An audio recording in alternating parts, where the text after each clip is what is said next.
For a player who has been so outstanding all season to make his first 3 errors pretty much of the entire campaign. Well, hello again from here inside Goodison Park. Now I'm trialling a new cinematic mode on my camera here tonight, and I hope it looks better for you guys than what the final 11 minutes did out there for Newcastle United on the pitch. Now, I might actually be locked inside here. If you remember last season, the same thing happened. That was on a far happier night for Newcastle on the back of Alexander Isak's stupendous assist there. But yeah, none of that tonight, sadly, for you guys. I hope I'm not locked in because I've somehow landed a room with 3 double beds. I'll put that on screen now. Yeah, the presidential suite. There was availability issues, so they've upgraded me. Excess space, and you could say there was, it's clumsy, but there was excess space for Everton in Newcastle's defence there towards the end, and there was one man in particular who was culpable, and that was Kieran Trippier. Listen, am I going to criticise him? No. I'll analyse what happened during the game, and we'll talk about that. But for a player who has been so outstanding all season to make his first 3 errors pretty much of the entire campaign, and for him to pay the ultimate price with 3 goals for all 3 of them really is quite something. Now, approaching the final 10-15 minutes, if you ask me for a likely winner at that point, after what I thought was a bad game, that was an exhibition. Both teams, by the way, for poor defending and just as poor finishing. Both sides coughed up a lot of chances. Both sides missed a lot of chances. We'll come more to the players who are most guilty of that in just a moment. But if you're approaching the final 10-15 minutes, I always try to bring you in terms of what I'm thinking with my match report. Again, a night game, right in the deadline. I've committed to a draw by that point. I've obviously convinced myself that neither team is good enough to score. It's going to finish 0-0. Yet, if you'd said he was going to win it, well, I would have said Newcastle, and it was probably going to be Anthony Gordon who was going to score the winning goal. I'll come on to the merit marks in just a minute, but I thought Gordon was good. You know, we've just spoken about him downstairs there with Eddie Howe, and it was put to Eddie Howe, was Anthony Gordon trying too hard? Well, Eddie sort of agreed and said, yeah, you could be onto something there.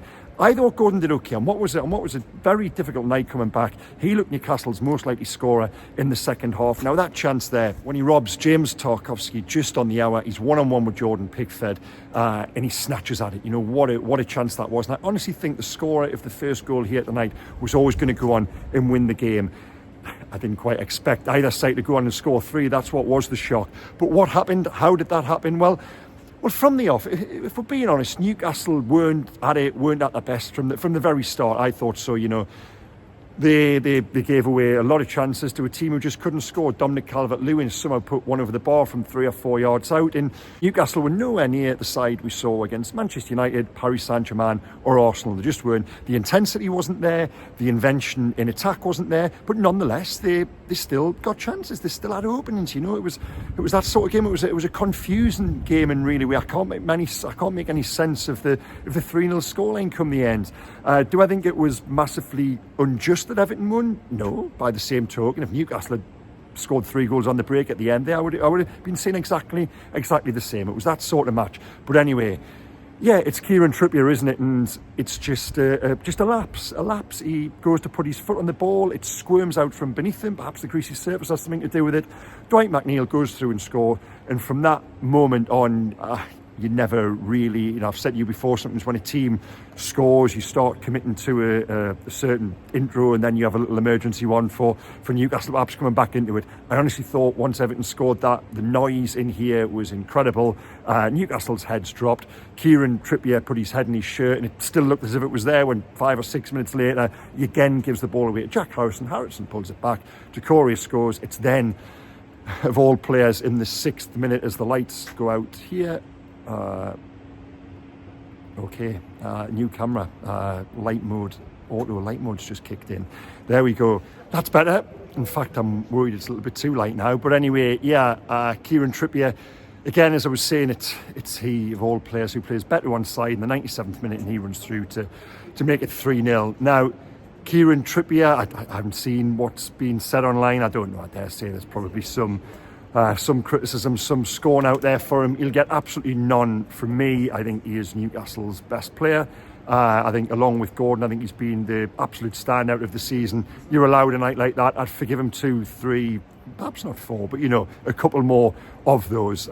So tremendous and so inspirational has he been for the football club since his signing. So you can put that one, you know, you can put that one to bed and just let it be. It won't, for me, you know. He goes to Tottenham on Sunday, back to his old club. If any player is going to bring about a response, it will be Trippier. But on the flip side of that, well, is that not tonight there a result of fatigue? A result of we saw the Bournemouth game where it just looked as if that run where they'd been defying the odds and going with 12, 13 players, somehow getting results. Bournemouth had caught up with them. Well, at the moment, they're not even going with that. They're going with 11 players for the fourth match in a row there. The same 10 outfield starters went into the game. So is it any surprise, really, that there's massive mitigation? There is huge mitigation, given how stretched they are. And there were some tired bodies out there tonight, and Trippier was undoubtedly one of them. Does it still mean they can't go and win the game? Well, no, because you know what we all think of Newcastle, even in the face of this period. They're still producing performances like they did against Manchester United on Saturday, which, was 5 days ago now. They've had enough time to recover. So did I expect them to come here tonight and be better? And to win tonight against an Everton side who aren't great at home? That was only their second home win all season. Yeah, I did. I fully did. And again, that's a compliment. But I find it, even though in the isolation, when you look at it, it was a pretty poor performance. It was, I've already said there before, from the off, just weren't at it. Had moments, had chances, poor in front of goal.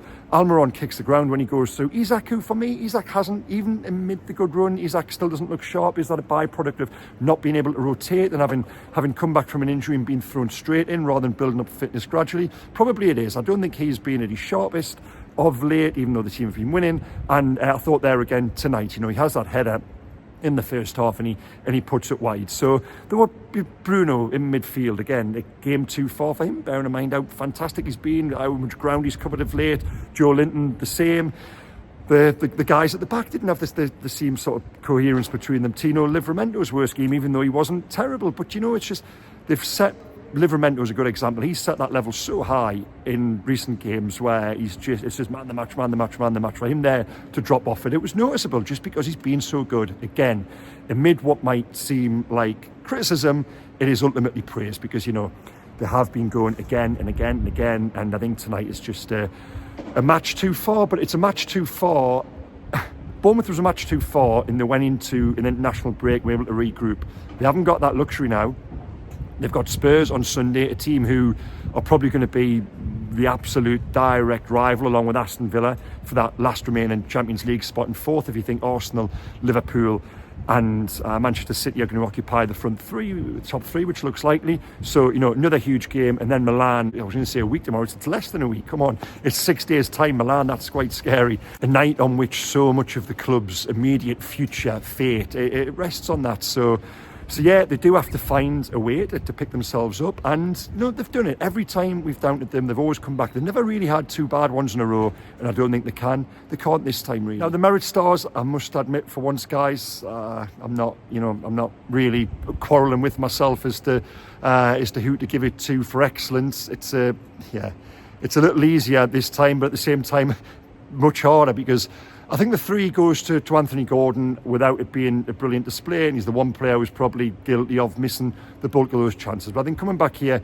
on a difficult night, he was the one who kept on going and who in the second half looked Newcastle's biggest threat. So Gordon gets the 3. 2 goes to Louis Miley, a 17-year-old playing 4th game on the spin. Was it the worst of his 4 performances? Yes, but I wouldn't say he had a bad game. I thought he was good. I thought the 3 midfielders, he was the one who put himself about, tried to make things happen, had some good moments, one lovely cross in the first half. Miley gets the 2 stars, and the 1 star goes to Jamal Lascelles.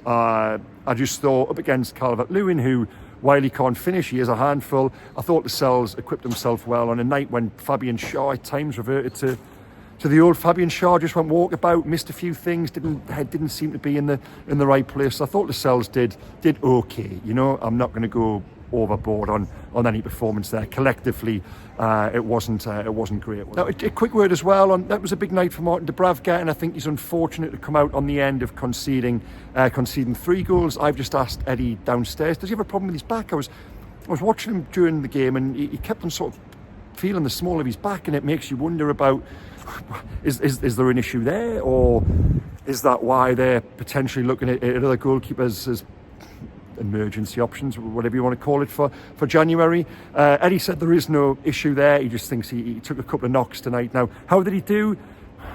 I thought he was unsure on crosses. There was 2 or 3 balls came in, and maybe that's a confidence thing that he needs to build again. I haven't been out of the team for so long. Who knows? But he was a little bit shaky on 1 or 2 crosses. But that apart, he did fine. You know, the 3-0 isn't because of him. I thought he made 1 or 2 decent saves. So he will no doubt come on for that exposure. Now, again, we've just spoken to Eddie about players coming back ahead of the weekend.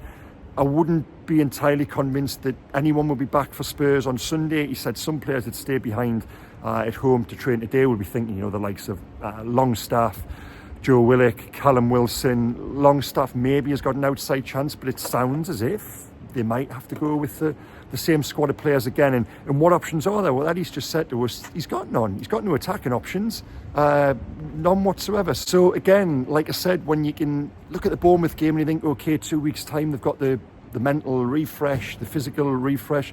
They haven't gotten at that now, and they've got to go to Spurs on Sunday. You never write them off, but I wouldn't be as optimistic for followers of Newcastle about a response as I have been in previous times. I just think this is a really difficult one. Now, guys, I'm going to go now because the ring light is failing me, and I've got 6 beds that need to be slept in. So yeah, I hope you've enjoyed this video. That might be a stretch. I know the content of it for you guys isn't particularly uplifting or enthusing, but on summary, a bit of a bruising night, one where Newcastle didn't play well. And while I thought the 3-0 defeat was harsh, can you have any grumbles with a loss? I think not. Would you come away and criticise the individuals who cost Newcastle goals, like Trippier? No. Would you criticise the team as a whole? Probably not, given the circumstances in which they find themselves. So yeah, guys, it's on to Spurs now. I'll be there down at the Tottenham Hotspur Stadium on Sunday. This absolutely huge week, it goes on, doesn't it? So stay logged on. You know, my Daily Mail match report is in the link in the description below. I'll put some of the pieces in there too. So thanks again for watching, guys, and if you are travelling back, safe journey. Take care. Bye-bye.